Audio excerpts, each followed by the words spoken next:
علیکم ورحمۃ اللہ وبرکاتہ۔ بسم اللہ الحمد للہ والصلاة والسلام علی رسول اللہ ومن تبعہ ووالاه وبعد۔ قال اللہ تعالی اعوذ باللہ السمیع العلیم من الشیطان الرجیم یرید اللہ بکم اليسر ولا یرید بکم العسر۔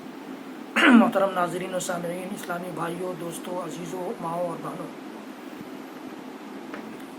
کورونا وائرس کا ڈر، کورونا وائرس کی وبا پوری دنیا میں اس طرح پھیلی ہوئی ہے کہ پوری دنیا تقریباً بند ہو کر رہ گئی ہے، ٹھہر کر رہ گئی ہے۔ ایسے حالات میں ہم جمعہ اور جماعت کی نمازوں کی پابندی اپنے گھروں میں کر رہے ہیں ابھی بھی، اور رمضان شروع ہونے والا ہے 2-3 دنوں میں۔ اس میں بھی ہم یہی کوشش کریں کہ رمضان میں ہمارے سارے معمول اپنے گھروں میں ہی گزریں۔ فرض نمازوں کی پابندی ہو، تراویح کی نماز ہو، چاہے ہم کو جو صورتیں یاد ہیں ہم انہی صورتوں سے تراویح پڑھ لیں، اپنے بچوں کے ساتھ، اپنی عورتوں کے ساتھ، سب مل کر کے جماعت سے گھر میں نماز پڑھ لیں۔ کسی ایک کو بھی باہر سے آنے کی اجازت نہ دیں۔ کوئی دوسرے گھر سے آ کر آپ کے گھر تراویح نہ پڑھے، یا آپ کسی اور کے گھر جا کر تراویح نہ پڑھیں۔ افطار میں کسی کو باہر سے نہ بلائیں، نہ خود آپ کسی کے ہاں افطار میں جائیں۔ یہ اپنی حفاظت ہمیں اپنی شریعت سکھلاتی ہے۔ ہماری شریعت کہتی ہے کہ لا تلقوا بأیدیکم الی التہلکہ، اپنے آپ کو ہلاکت میں مت ڈالو۔ تو اللہ تعالیٰ نے ہماری جان کی بڑی قدر و قیمت بتائی ہے، بڑی قدر و قیمت بتائی ہے۔ ولا تقتلوا انفسکم، اللہ تعالیٰ نے فرمایا کہ اپنے آپ کو قتل مت کر ڈالو، ہلاک مت کر ڈالو۔ تو اپنے آپ کی حفاظت کریں، اور رمضان کے روزوں کو تو کہیں بھی رکھا جا سکتا ہے، رمضان کے روزے رکھیں، نوافل کا اہتمام گھروں میں کریں، فرائض جماعت کی نماز بھی گھروں میں ہی پڑھیں جیسے اب تک پڑھتے رہے ہیں۔ اس لیے کہ جب تک حکومت کا کوئی اور اعلان آئندہ کے لیے نہیں آ جاتا ہے، حالات جب تک اچھے نہیں ہو جاتے ہیں، ممکن ہے کہ یہ لاک ڈاؤن اور لمبا چلے، ممکن ہے کہ بند بھی ہو جائے۔ جب لاک ڈاؤن بند ہو جائے گا، لاک ڈاؤن ختم ہو جائے گا اور آپ کو مسجدوں میں جانے کی اجازت ہو جائے گی، تو مسجدوں میں آپ بقیہ رمضان گزار سکتے ہیں۔ لیکن اگر اجازت نہیں ہو تو سارے رمضان کو بھی اگر گھر میں پڑھنا پڑے تو کوئی حرج نہیں ہے، شریعت نے ہمیں اس کی چھوٹ دی ہے۔ اللہ تعالیٰ ہمارے ساتھ آسانی چاہتا ہے، مشکل نہیں چاہتا۔ اللہ تعالیٰ ہمارے ساتھ آسانیوں کو چاہتا ہے، مشکلات میں ڈالنا ہمیں نہیں چاہتا۔ یرید اللہ بکم اليسر ولا یرید بکم العسر۔ تو رمضان کا پورا فائدہ اٹھائیے، اور رمضان میں فرائض کے ساتھ ساتھ نوافل کا بھی زیادہ سے زیادہ اہتمام کیجیے۔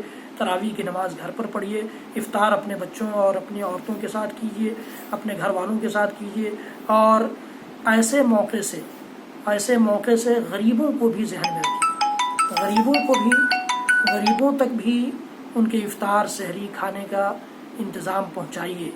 اور رمضان میں جیسے آپ صدقات و خیرات پہلے کرتے تھے، اللہ تعالیٰ نے اگر موقع دیا ہے، اللہ تعالیٰ نے توسع اور گنجائش دی ہے، تو ایسے ہی صدقات و خیرات اس رمضان میں بھی کریں۔ ہمارے ادارے قرآن اکیڈمی کو بھی نہ بھولیں۔ قرآن اکیڈمی ظاہر ہے کہ آپ حضرات کے تعاون سے، اہل خیر حضرات کے خیر کے جذبات سے یہ ادارہ چلتا ہے، یہ اکیڈمی چلتی ہے۔ آپ اس کا بھی خیال رکھیں، اور اپنے ائمہ مؤذنین جو آپ سے سوال نہیں کر سکتے، وہ غیرت مند ہوتے ہیں، باغیرت ہوتے ہیں، وہ خوددار ہوتے ہیں، وہ لوگوں سے ہاتھ پھیلاتے نہیں، تو ایسے لوگوں کا بھی خیال کیجیے اسی رمضان میں۔ اور پھر جب صدقہ فطر کی باری آئے تو ایسے موقع سے بھی آپ صدقہ فطر غریبوں تک پہنچائیں۔ رب العالمین ہم سب کو کہنے سننے سے زیادہ عمل کی توفیق دے۔ کل ہم لوگوں کی ضلع انتظامیہ ڈی ایم صاحب، ایس پی صاحب کے ساتھ میٹنگ تھی علماء کرام کی، اس میں بھی ہم نے آپ لوگوں سے گزارش کی ہے اور درخواست کی ہے کہ گھروں میں ہی رہیں، اپنا خیال رکھیں، اپنے گھر والوں کا خیال رکھیں، اور اللہ رب العالمین سے دعا ضرور کریں۔ اس مبارک مہینے میں اللہ رب العالمین سے دعا کریں کہ رب العالمین، یہ ایسی وبا ہے کہ سب تیرے دربار میں ہاتھ پھیلائے ہیں، سب رو رہے ہیں، گڑ گڑا رہے ہیں، اور دنیا کو اس وبا سے نجات دینے کی درخواست کر رہے ہیں۔ رب العالمین اس دنیا کو اس وبا سے نجات دے دے، آزاد کر دے۔ یہ دعا ہم اور آپ کریں۔ ممکن ہے کہ ہم میں سے کسی کی دعا اللہ تعالیٰ قبول کر لے، اور ہمیں اس وبا سے اور اس دنیا کو اس وبا سے نجات ملے۔